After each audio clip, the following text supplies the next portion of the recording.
ಯೇಸು ಕ್ರಿಸ್ತು ಪರಿಶುದ್ಧமாய் இருக்கிறார்.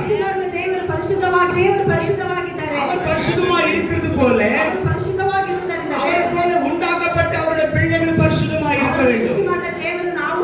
ஒரு கணவன் பரிசுத்தமாய் இருக்க வேண்டும். ஒரு மனைவி பரிசுத்தமாய் இருக்க வேண்டும். ஒரு குடும்பம் பரிசுத்தமாய் இருக்க வேண்டும். ஒரு பிள்ளைகள் பரிசுத்தமாய் இருக்க வேண்டும். பரிசுத்தம் உள்ளவர்கள் தேவனை தரிசிப்பார்கள். பிரியமானவர்கள், ஒரு குடும்பம் பரிசுத்தமாய் இருக்கணும். தேவ சமூகத்திலே பயபக்தியாக இருக்கணும். குடும்பம் தேவ பயபக்தியில இருந்தாலே கர்த்தர் இந்த குடும்பத்தை ஆசீர்வதிப்பார். கணவனா இருக்கட்டும், மனைவியா இருக்கட்டும், பிள்ளைகளா இருக்கட்டும், தேவனுடைய சத்தத்தை உண்மையாக கேட்கிறவர்களா இருக்கணும்.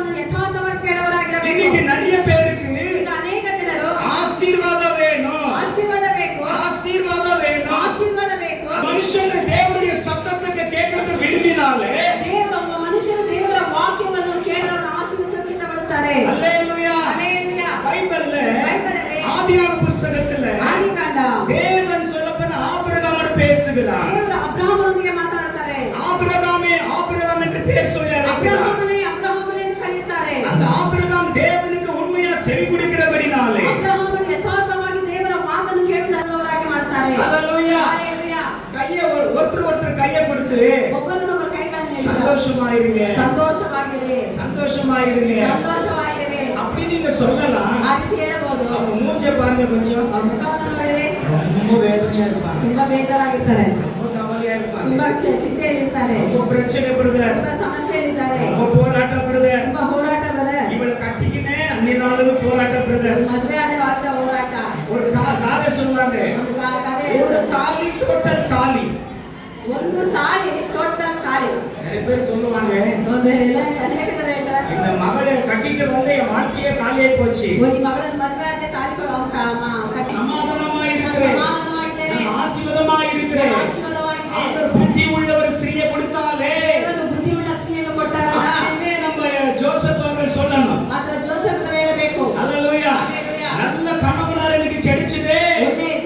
தூக்குற கிறிஸ்தவர்கள் தான் அப்படி சொல்லப்பட இருக்க கூடாது. ಕ್ರೈಸ್ತರು ಆ ರೀತಿಯಾಗಿರಬಾರದು. மற்றவர்கள் எப்படி இருக்கிறது எனக்கு தெரியாது. ಯಾವ ಜನರು ಯಾವ ರೀತಿ ಇದ್ರೂ ಪರವಾಗಿಲ್ಲ. பைபிள் எடுத்து கிறிஸ்தவர்களா இருக்கிறவங்களுக்கு சொல்கிறேன், நீங்க யாரா இருந்தாலும் ஒரு போலீஸ் ஸ்டேஷன்ல போக கூடாது, ஒரு கோர்ட் மெட்டில் ஏறக்கூடாது. நீங்க தேவ சமூகத்துல காத்திருக்கணும், தேவனுக்கு உண்மையா இருக்கணும், தேவனுக்கு பயபக்தியா நடக்கணும், உங்க குடும்பம் சந்தோஷமா இருக்கணும், நீங்க சமாதானமா இருக்கணும், நீங்க ஆசீர்வாதமா இருக்கணும், உங்க பிள்ளைகளுக்கு மாதிரியா இருக்கணும். நான் சொல்றது உங்களுக்கு நன்றா இருந்த கரங்களை தட்டி கர்த்தரை ஸ்தோத்திரிக்கிறேன். அல்லேலூயா. எல்லா குடும்பங்களை கர்த்தர் இன்னைக்கு ஆசீர்வதிக்க போகிறார். ஆமென்.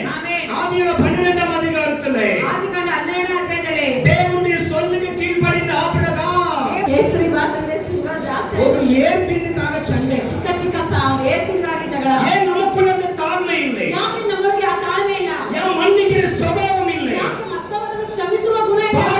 அந்த பாடு ஏற்றுக்கொள்கிற மனம் இல்லை? ಯಾಕೆ ಅದನ್ನು ಸ್ವೀಕರಿಸುವ ஒருவர் விட்டு கொடுக்கணும், ಒಬ್ಬರನ್ನವರು ಬಿಟ್ಟು ಕೊಡಬೇಕು, ஒருவர் நேசிக்கணும், ಒಬ್ಬರನ್ನವರು ಪ್ರೀತಿಸಬೇಕು, ஒருவர் கனப்படுத்தணும். ಒಬ್ಬರನ್ನವರು ಘನಪಡಿಸಬೇಕು. இந்த திருமணம் தேவனுக்கு முன்பதாக கனமுள்ளதாக இருக்கிறது. ದೇವರ ಮುಂದೆ ಮದುವೆಯು ಘನವುಳ್ಳದಾಗಿದೆ. இது தேவன் நடத்தி கொடுக்க போகிறார். ದೇವರು ನಡೆಸುವ நீங்க ವಿವಾಹವಾಗಿದೆ. சண்டை போறதுக்காக அல்ல, ಜಗಳ ಮಾಡುವ ವಿವಾಹ, போலீஸ் ஸ்டேஷன் போறதுக்காக அல்ல, ಪೊಲೀಸ್ ಸ್ಟೇಷನ್ ಹೋಗುವ ವಿವಾಹ, கோர்ட் மெட்ல டைவர்ஸ் ஏறதுக்காக அல்ல, ಕೇಸ್ ಡೈವರ್ಸ್ ಅಂತ ಹೋಗುವ ವಿವಾಹ. சபைக்குள்ள மாதிரியா இருக்க வேண்டும். ಇಲ್ಲಿ ಮಾದರಿಯಾಗಿರುವ கர்த்தரை தட்டி கர்த்தரை ஸ்தோத்திரிப்பதாக.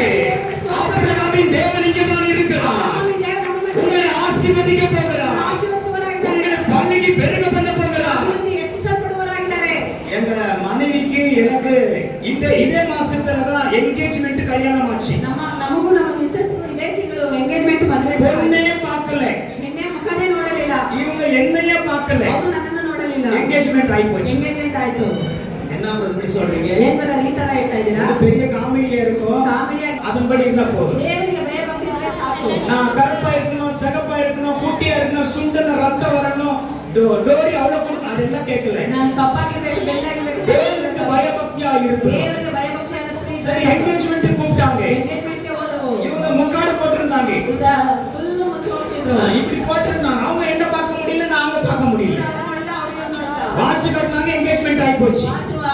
ಚೇಂಜ್ ಆಯ್ತು, ಮದುವೆ ಆಯ್ತು. 15 நாள் எங்களுக்கு மேரேஜ். 15 ದಿವಸದಲ್ಲಿ இல்ல 7 days. 7 நாள்ல மேரேஜ். 7 ದಿವಸದಲ್ಲಿ அன்னைக்கு கூட இப்படி தான் போட்டிருந்தாங்க. ಆಗ್ಲೂ ತಿಂಗಳೇ ಹಾಕಿದ್ರು. நாங்க சொல்ல போனாக்க வருத்தப்பட்டதில்லை. ನಾವು ಒಂದು ದಿವಸವೂ எங்களுக்கு ரெட்ட குழந்தை கொடுத்திருக்காரு. ದೇವ ನಮಗೆ ಅವಳಿ ரெண்டு ஃபர்ஸ்ட் ஆண் குழந்தை கொடுத்தாரு. ಎರಡು ಅವಳಿ ಜೋಡಿ ಗಂಡು ಮಕ್ಕಳು. ரெண்டாவது ரெட்ட குழந்தை ஜெஸ்ஸி ஜெனிஃபர் பாத்தீங்க. ಎರಡನೇ ಸಲ ಎರಡು ಅವಳಿ ಜೋಡಿ ಹೆಣ್ಣು ಮಕ್ಕಳು. நாங்க கர்த்தரால் ஆசீர்வதிக்கப்பட்டிருக்கிறோம். ನಾವು ದೇವರಿಂದ ಆಶೀರ್ವಾದ நாங்க குடும்பமாக ஊழியம் செய்கிறோம்.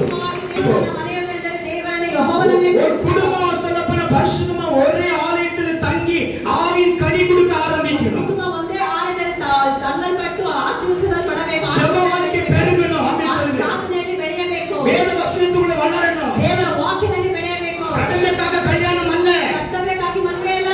ஒரே ஒரு கல்யாணம் ஆகிறோம். ಒಂದೇ ಬಾರಿ ಮದುವೆ ಆಗೋದು. அது பெருகி நீங்க முன்னாடியா இருக்க வேண்டும். ಅಂತ ನೀವು ಮಾದರಿಯನ್ನು ತೋರಿಸಬೇಕು. அல்லேலூயா. அல்லேலூயா. சத்தத்தை உயர்த்தி அல்லேலூயா. இருக்கணும். ಮಕ್ಕಳನ್ನು ಸನ್ಮಾನಿಸಬೇಕು. குட்டி குட்டி பரலோகமாக இருக்கணும். ಕುಟುಂಬವೇ ಕುಟ್ಟಿ நான் விரும்பல, தேவன் விரும்புகிறார். தேவன் விரும்புகிற ஒரு வாழ்க்கைக்கு இன்னைக்கு ஒப்பு கொடுக்கும் போது கர்த்தர் குடும்பத்தை ஆசீர்வதிக்க போகிறார். ಇಷ್ಟಪಡುವ ಒಂದು ಜೀವಿತಕ್ಕೆ ಒಪ್ಪಿಸಿಕೊಟ್ಟರೆ ದೇವರು ஒரு அல்லேலூயா சொல்லுங்களேன். சொந்த இன்னைக்கு நான் சொந்தமாக போகிறாரு. சொந்த புருஷனுக்கு கீழ்ப்படியுங்கள்.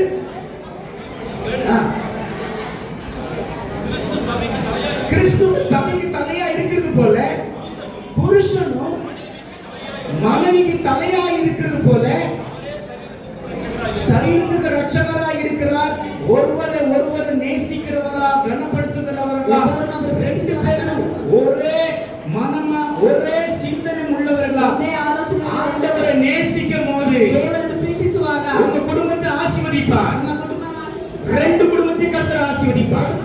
கரங்களை பணிவிடை செய்ய கத்துக்கொள்ளணும். ಒಂದು ಅತಿಥಿ ಸತ್ಕಾರ ಮಾಡಿ ಕಲ್ತ್ಕೊಳ್ಳಬೇಕು. ஒரு வீட்டில ஒரு பெண்ணா இருக்கிற சகோதரி புத்தி உள்ள ஆவிக்குரிய ஒரு சகோதரியா இருக்கணும். ಬುದ್ಧಿಯುಳ್ಳ ಆತ್ಮಿಕ ಉಳ್ಳ ಸ್ತ್ರೀ ಆಗಿರಬೇಕು. நீங்க ஜெபிச்சாதான் உங்க பிள்ளைங்க ஜெபிப்பாங்க. ನೀವು ಪ್ರಾರ್ಥನೆ ಮಾಡಿದ್ರೆ ನಿಮ್ಮ ಮಕ್ಕಳು ಸಹ ಪ್ರಾರ್ಥನೆ ಮಾಡ್ತಾರೆ. நீங்க ஜெபிச்சாதான் உங்க கணவனார் ஜெபிப்பாங்க. ನೀವು ಪ್ರಾರ್ಥನೆ ಮಾಡಿ ನಿಮ್ಮ ಯಜಮಾನರು ಸಹ உங்களை தான் பார்த்தாங்க சொல்ற புத்தி உள்ள ஸ்திரீ வீடை கட்டுவாள். ಅದಕ್ಕೆ ಬೈಬಲಲ್ಲಿ ಬುದ್ಧಿಯುಳ್ಳ ಸ್ತ್ರೀ ಮನೆಯನ್ನು ಕಟ್ಟುತ್ತಾರೆ. புத்தி இல்லாத ஸ்திரீ வீட்டை இடிச்சு போடுவாள். ಬುದ್ಧಿ ಇಲ್ಲದ ಸ್ತ್ರೀ ಮನೆಯನ್ನು ಕೆಡವಿ ಬಿಡುತ್ತಾಳೆ.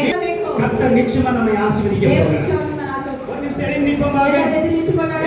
ಸೇವಕರು ಮದುವೆ ಮಾಡುತ್ತಾರೆ. ரெண்டு குடும்பத்தாருங்க பேரண்ட்ஸ் தாய் தகப்பன் எல்லாம் முன்னாடி இருக்கணும். ಎರಡು ಕುಟುಂಬದ ತಂದೆ ತಾಯಿಗಳು ಎಲ್ಲ ಬಂಧು ಬಳಗವೆಲ್ಲ ಸ್ಟೇಜ್ ಮೇಲೆ ಬರಬೇಕು. இல்ல முன்னாடி நிக்கணும். ಮುಂದೆ ಬಂದು ನಿಲ್ಲಬೇಕು. அங்கங்க இருக்க கூடாது. ಅಲ್ಲಿ ಇಲ್ಲಿ ಇರಬಾರದು. ஊழியக்காரர் சொன்ன மாத்திரத்துல கீழ்ப்படியணும். ಸೇವಕರು ಹೇಳಿದಾಗ ಬೇಗ ಮಾಡಿರಿ. இப்ப மணமகனுடைய அப்பா அம்மா பேரண்ட்ஸ் திருமணத்தை நடத்தி தரும்போது ஊழியக்காரர் வந்து கருத்துல ஒப்பு கொடுக்கிறேன். ಮದುವೆ ಮಾಡುವ ಸೇವಕರು ನಿಮ್ಮ ಹಸ್ತಕ್ಕೆ மணமக்களை வந்து கருத்துல ஒப்பு கொடுக்க போகிறேன். ನಿಮ್ಮ ಹಸ್ತಕ್ಕೆ ಒಪ್ಪಿಸಿಕೊಡ್ತೇನೆ. ரெண்டு குடும்பத்தாரும் வந்து கருத்துல ஒப்பு கொடுக்க போகிறேன். ನಿಮ್ಮ ಹಸ್ತಕ್ಕೆ ಒಪ್ಪಿಸಿಕೊಡ್ತೇನೆ. ஆனா ஒரு கல்யாண வீட்டுல ನಾನು ಅವರ ಮದುವೆ நீங்க ಮನೆಯಲ್ಲಿ வந்து குறைவு நிறைவாக்குறது போலவே ಕೊರತೆಯನ್ನು ನೀಗಿಸಿದ್ದೀರಿ. இன்றைக்கு குறைவு நிறைவாக்குவீராக. ಕೊರತೆಯನ್ನು ನೀಗಿಸುತ್ತೇವೆ. அற்புதம் செய்வீராக. ಅದ್ಭುತ ಮಾಡುತ್ತೇವೆ. அதிசயமானது செய்வீராக. உடைய நாமத்தை மகிமைப்படுத்திக் கொள்ளுவீராக. ನಾಮವನ್ನು ಮಹಿಮೆಪಡಿಸು. இப்போது ஆவியானவர் மத்தியில் இறங்கினதுக்காக ஸ்தோத்திரிக்கிறேன். ಮಧ್ಯದಲ್ಲಿ ಇರುವುದಕ್ಕಾಗಿ ಸ್ತೋತ್ರ. ஆபாரி சந்தாரி காபாரி ரிங்காபாரி இயேசுவின் நாமத்தினாலே பரிசுத்த ஆவியானவர்